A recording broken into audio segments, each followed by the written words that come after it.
Universities threatened, NGOs and media outlets targeted, U.S. overseas agencies shut. The Trump administration has taken drastic action against hundreds of organizations. Why is this happening? And what does it mean for the U.S. and its global standing? This is Inside Story.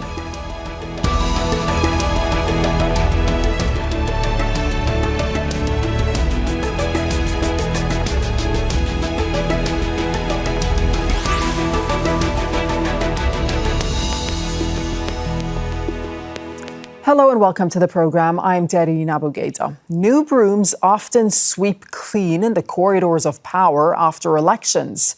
But rather than a gentle breeze from the winds of change, something closer to a political tornado is whipping through much of the U.S. establishment. The Trump administration has fired salvos of executive orders at targets far and wide. Universities, law firms, media outlets, U.S. aid, and foreign broadcasting agencies, all in the White House crosshairs. Some have been shut with thousands of jobs gone. Others face crippling sanctions. Major law firms have cut deals, but other institutions like Harvard University say what's at stake is so fundamental they must fight against the White House orders. Scientists, too, say that ideology and politics could affect research with global ramifications. So why is this happening? Much needed reforms, as President Trump's supporters say, or a purge of his opponents? And what are the implications for the U.S. and its relations with the rest of the world? We'll speak to our guests shortly, but first, this report from Victoria Gatenby. Since returning to the White House, US President Donald Trump has used a controversial combination of executive orders, lawsuits, and in some cases, critics say public intimidation to challenge institutions and individuals he disagrees with. The speed and extent of his actions have left many worrying what this means for a country that has long considered itself the bastion of democracy. You see what we're doing with the colleges, and they're all bending and saying, sir, thank you very much. We appreciate it. And nobody can believe it, including law firms that have been so horrible, law firms that nobody would believe. And they're just saying, where do I sign? Where do I sign? The White House has threatened dozens of universities with funding cuts if they don't change their admission policies and curriculums. It's also demanding they do more to tackle what the administration says is anti-Semitism on campus. $2 billion in federal funding has been slashed from Harvard University's budget. President Trump is also threatening to withdraw its tax exemption. Harvard President Alan Garber has rejected the administration's demands, posting on social media. No government, regardless of which party is in power, should dictate what private universities can teach, whom they can admit and hire, and which areas of study and inquiry they can pursue. Academics say large-scale, ideologically driven funding cuts will have a profound effect on public health and the economy. Nearly 2,000 leading scientists have protested against what they say is a wholesale assault on U.S. science. The funding cuts we've been hearing about in the last 2 days are affecting research on Alzheimer's, Parkinson's and cancer research, for example. That's not something which is purely national or parochial. That's an international and global contribution that American higher education makes in the present to the world and has been making for 70 years. President Trump has used executive orders to challenge law firms, non-governmental organizations, media companies and federal agencies. He's shut down Voice of America, wants to revoke CBS Network's broadcast license, and a judge has had to order the White House to lift its ban on the Associated Press.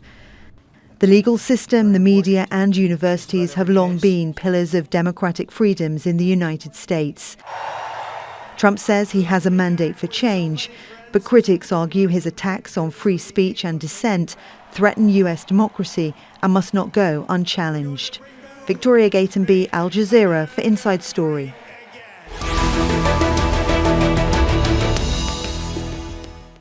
We'll now bring in our guest. Joining us from Rochester, New York, is David Cay Johnston, who's the author of 3 books on Donald Trump and a professor at the Rochester Institute of Technology. In Cambridge, Massachusetts, is Ryan Enos, a professor of government and director of the Center for American Political Studies at Harvard University. And from Sharm el-Sheikh in Egypt is Shannan Adler, host of the political show The Shannan Show, and an adjunct professor of journalism, ethics, and interactive media at Emerson College. Welcome to you all. Thanks so much for your time. Ryan, Enos, you first, because you wrote an op-ed recently in which you say democracy is in greater peril today than at any time in modern U.S. history. Just explain that. Yeah, and there is no doubt about this, actually. I think it is crystal clear when you look at the historical precedent of what has happened to places that have lost their democracy. People that were the authoritarians in places like Hungary and Russia and Turkey, what they did is they attacked the press, they attacked law firms, they attacked judges, and they attacked universities. And that is exactly what is happening in the United States right now. And unfortunately, much of civil society has not shown an ability to push back.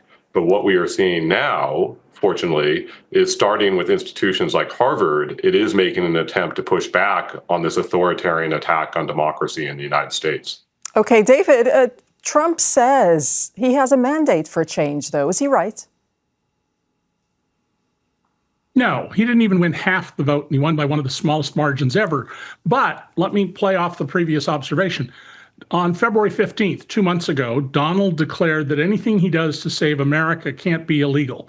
He declared himself that day to be America's dictator, something I've warned for 10 years was his goal. And all he's doing now is consolidating his power and removing accountability. But America is now a dictatorship, and it's aligned with other authoritarian regimes. Shannan, here's the thing, though. On his first day in office, he signed an executive order that essentially reaffirmed free speech, right? And what he said at the time, he said that the previous president, Joe Biden, had, quote unquote, trampled on free speech. But as we've been saying, some say his attacks on the press have escalated since winning the election and coming into office. What do you think is the aim of these Trump actions? I think that this is a slow-moving train, and it was absolutely inevitable that we were always going to end up in this place. He's been signaling this for years, and now he's actually doing it. And to see research institutions have to sort of shutter their doors, one thing that I hope your viewers can understand is that the relationship between these research institutions and the U.S. government has gone back as far as World War II, where the government has relied on the incredible brains and higher minds of these research institutions to provide things like vaccines. In the case of Harvard, they were one of the ones that pioneered smallpox in the U.S. And so that has been a symbiotic relationship dating back as long as World War II. So, okay, Shannan, one more for you, because there's a leading global democracy research institute. It's called the VDEM Institute. And it recently said in their 2025 democracy report that they believe that America is on the cusp of a transition to an authoritarian regime, citing the crackdown on the media, PR universities, and others. Do you agree with that? And if so, why? I do. I think that train has arrived at the station, and that's where we are. And I think my colleagues would agree that even to have a thoughtful, if not erudite conversation about it almost feels bizarre, because the literal house is on fire. And I think we're all struggling with that greatly. Ryan, put that into perspective. So with these efforts to sort of undermine the media, what does that mean in terms of the potential of the U.S. to descend into authoritarianism? We already are in an authoritarian system, and this is what scholars of the topic will tell you. It fits with this pattern that we see of other authoritarian countries, because what they do is they try to undermine the media. When you need to have free and fair elections, and we will have elections probably in 2026 in the United States, but the question is, will they be free and fair? Something that makes them free and fair is when you have a press that can criticize the government. And Donald Trump has systematically attacked his critics in the media and tried to silence them. When that happens, you no longer have what has always been one of the pillars of the American system, which is a free press constitutionally guaranteed. And right now we're seeing that under grave assault. But David, look, let me just play devil's advocate for a moment here, because Republicans have targeted the public media in the past, right? I mean, you had Mitt Romney, 2012. He said that he intended to pull funding for public broadcasting. In the 1970s, Richard Nixon explored eliminating public television. And then even the Democrats, if you look at Obama, he came down hard, right, on news leaks and prosecuted leakers under the 1917 Espionage Act. How is this any different then? Well, all politicians have issues with news coverage because they don't like some of what's done by reporters. There's nothing unusual about that. What's unusual is that Trump is trying to silence places. So he banned the Associated Press from the White House because it refers to the Gulf of Mexico, not the Gulf of America. Donald has said that you shouldn't be allowed to write things about me that I don't approve of.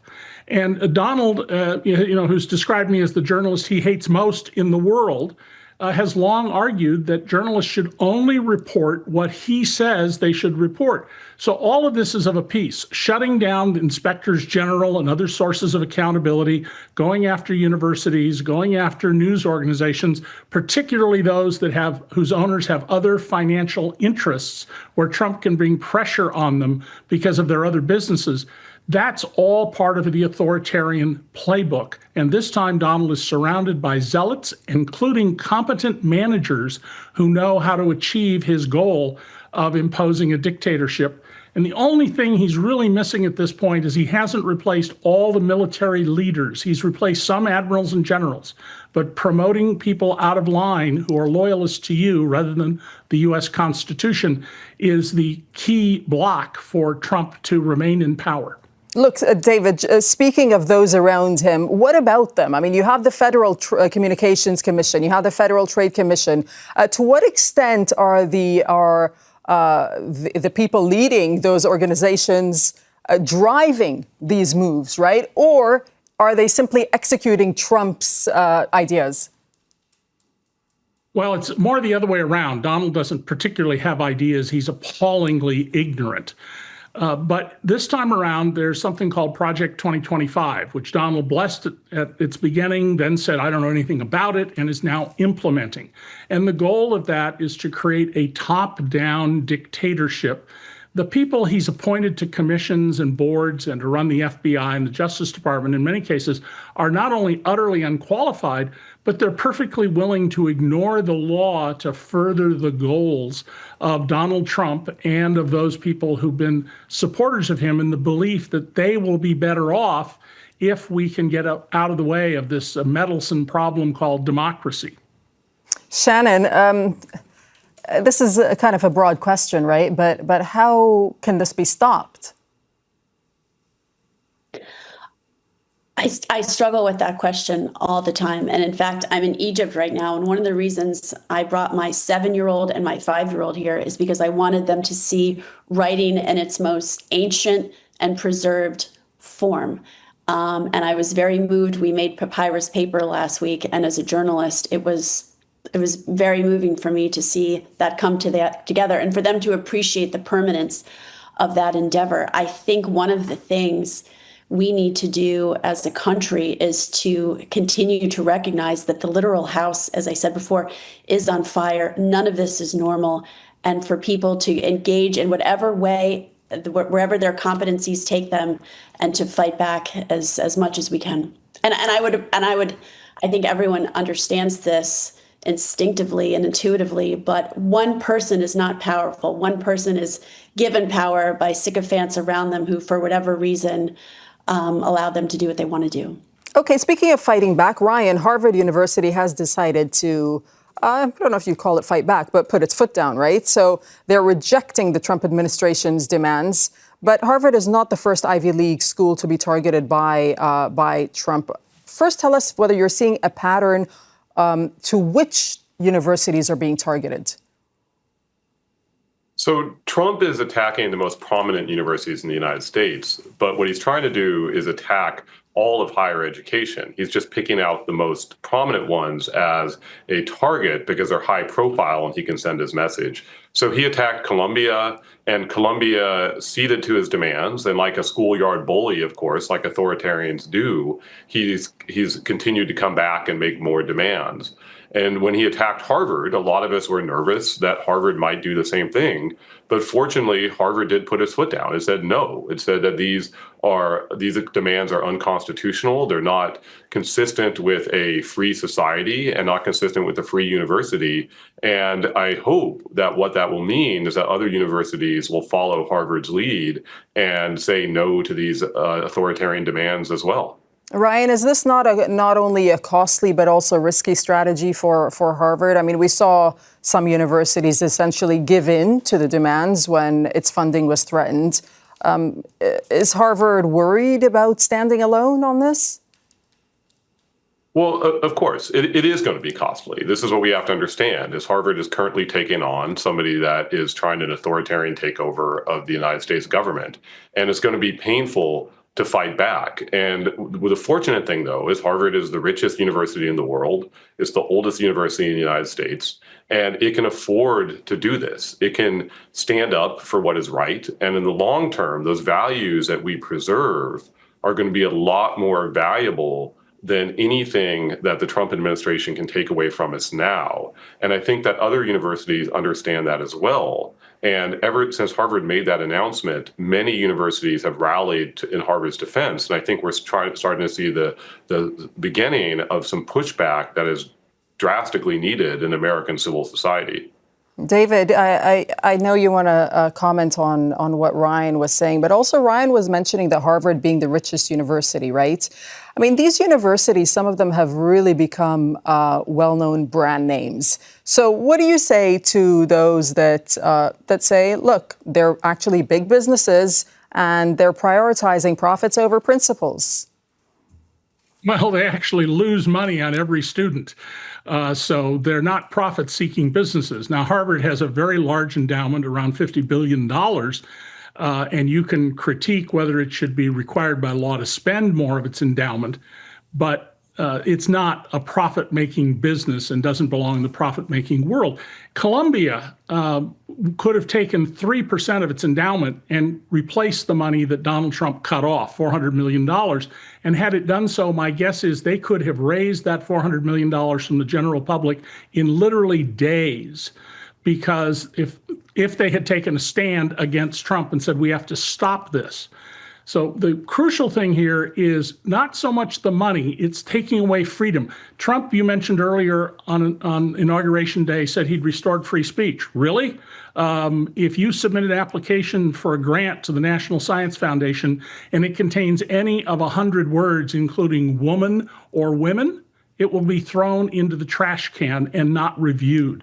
When Donald says things, it's important to pay attention to what he does, not just what he says. And Shannan, look, statistics point to the fact that international students represent about 6% of the total student population, contributing around $43 billion annually. And then in turn, that supports hundreds of thousands of jobs, in the American market. So by targeting these universities and by targeting international students, we've seen, of course, the labels of anti-Semitism on some of the students who have been detained. Is this all being jeopardized? And what does this say about America and where it stands today? Absolutely. The U.S. has long been able to recruit some of the best and brightest from around the world. And some of those folks we've been able to retain on our soil for decades to come as they settle down and do their research and raise families there. It will be huge to lose that population. And additionally, I just want to say the whole anti-Semitic thing that's being flouted by the by the administration, it's really hard to believe that they're earnest about that or anything else. I think they're using that as a prop to get around some of the things that they want done. It's hard to imagine that that's sincere. Ryan, it's not just the university, of course. I mean, we were mentioning at the top of the program, law firms have also been targeted. Trump accuses some of them of weaponizing the justice system, as he says, and undermining the national interest. Some have fought back, like the universities. Others have cut a deal. What are the implications of targeting law firms? So lawyers, just like the press and like universities, are one of the pillars of a free society because they are what allow regular citizens to challenge their government and to defend their own rights. And so what Donald Trump is saying is he's attacking law firms that, not law firms that have weaponized the Justice Department, as he claims, but law firms that have tried to stand up for the American constitutional system. And now he is attacking them. When we don't have lawyers that feel free to defend whoever they want and to criticize the government, then we're no longer a free country. Our constitutional rights will not be protected at that point. It's a very grave situation we face, and we're glad that they're fighting back. And what do you make of the fact that some of them who haven't fought back, Ryan, one CEO of one firm said that the failure to reach agreement with Trump would have destroyed the firm and caused its collapse through the loss of clients too? Yeah, look, it's really hard in these situations for people to stand up with courage, and I understand that.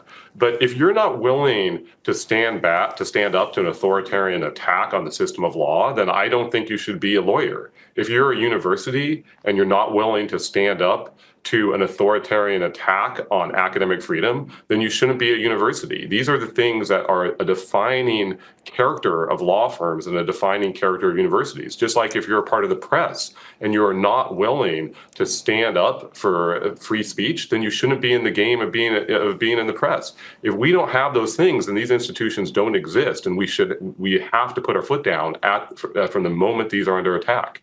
David, what about when it comes to science and health, right? We understand up until this point, thousands of employees across the U.S. Health and Human Services Department have been laid off, and there have been cutbacks as well by the so-called Department of Government Efficiency of Elon Musk. I mean, how is this all impacting science and health? And what kind of organization, what lands an organization in trouble with the Trump administration when it comes to the sector? Well, don't think of the Trump administration's attack on science as being done with a scalpel. It's being done by swinging a meat axe or a mace. More than half of the economic growth of the United States since World War II is because of taxpayer investments in basic science. And so if you attack science, you're deciding on a poorer future. And Trump is surrounded by people who don't believe in science. He has people he's appointed in his administration who think the Earth is 6,000 years old and other ridiculous beliefs. At the cornerstone of science is free inquiry, to find things out, to understand the chemistry and the physics and the biology of the planet. The dangerous cuts for the moment, however, deal with our efforts to control the spread of pernicious viruses. So by stopping U.S. foreign aid, not giving antiviral medications to people who have Marburg and HIV and other illnesses, it's only a matter of time before those viruses get onto an airplane and begin hopscotching around the planet as they spread from person to person. The risk of pandemic should be clear from the fact that we now have measles back after it had been pretty much vanquished. And we are simply have a government here of people who don't know what they're doing except for their absolute fealty to leader Trump. But with no sign of Trump backing down or those around him so far, what happens next, David? Well, Donald, one of the key things to understand about Donald, who I've covered for 37 years, is that he never acknowledges mistakes. In fact, the only mistake I've ever heard him acknowledge was when he said, I shouldn't have left the White House in 2021, when I had predicted he would not peacefully leave the White House. Donald doesn't admit to any error or mistake. He just changes the narrative in his head because he creates his own reality. And reality is going to go on its own. So we're going to have pernicious viruses, people who get sick. We're going to have drinking water that will be less safe. The rule changes they just made on electric power plants are going to lead to more asthma, more heart attacks. Those take time. They don't happen instantaneously, however. And Donald is working in the moment, not over the long-term damage that he's causing. But none of this is good, and it's going to get a lot worse before it can get better. That's a pretty bleak picture you paint there. But Shannan, let me ask you this, and we're just coming to the end of the program. So final words from each of you. Shannan, the U.S. describes itself as the bastion of democracy, the leader of the free world. I mean, what does that mean today to you, and where do you see things going to next? I think we've got to take a cue from our friends and neighbors around the world, which is to say that when we see tyranny, we've got to stop it in its tracks. It's much harder to stop 6 weeks from now, 6 months from now, and 4 to 6 years from now. It's too late. So the time to act is now. Ryan, your final thoughts?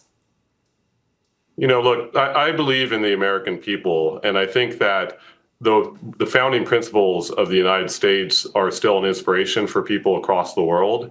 And we have an opportunity now here to say, hey, we faced a challenge. There is an authoritarian attacking our country, and we pushed back and we said no to that authoritarian and took our democracy back. And I think if we do that, that can show that the United States is still an inspiration and a leader for people across the world. But Ryan, do you believe that this democratic, quote unquote, blacksliding, as described by some, how quickly must it be turned around?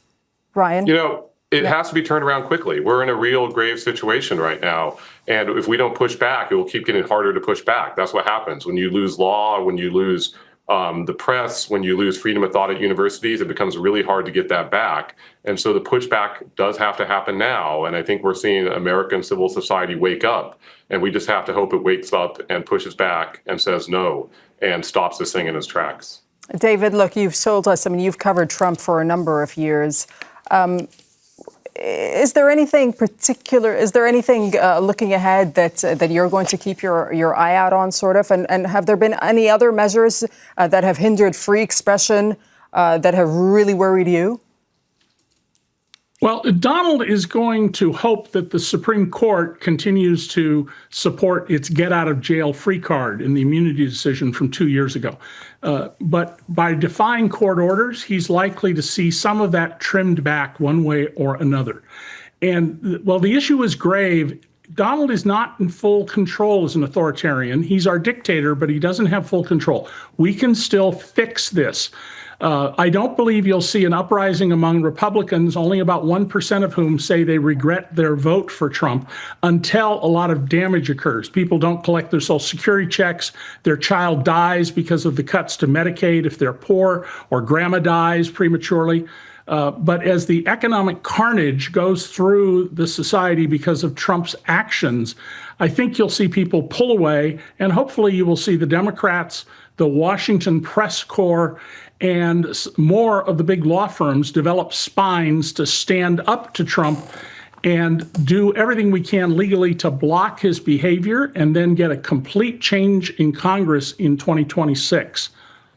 Okay, we will leave it there. Thank you to our guests, David Cay Johnston, Ryan Enos, and Shannan Adler. Thanks so much for your time. Thanks for watching. You can see the program again anytime by visiting our website, aljazeera.com. For further discussion, go to our Facebook page. That's facebook.com/AJ Inside Story. Join the conversation on X. Our handle is AJ Inside Story. From myself and the whole team here in Doha, thanks for watching, and bye-bye for now.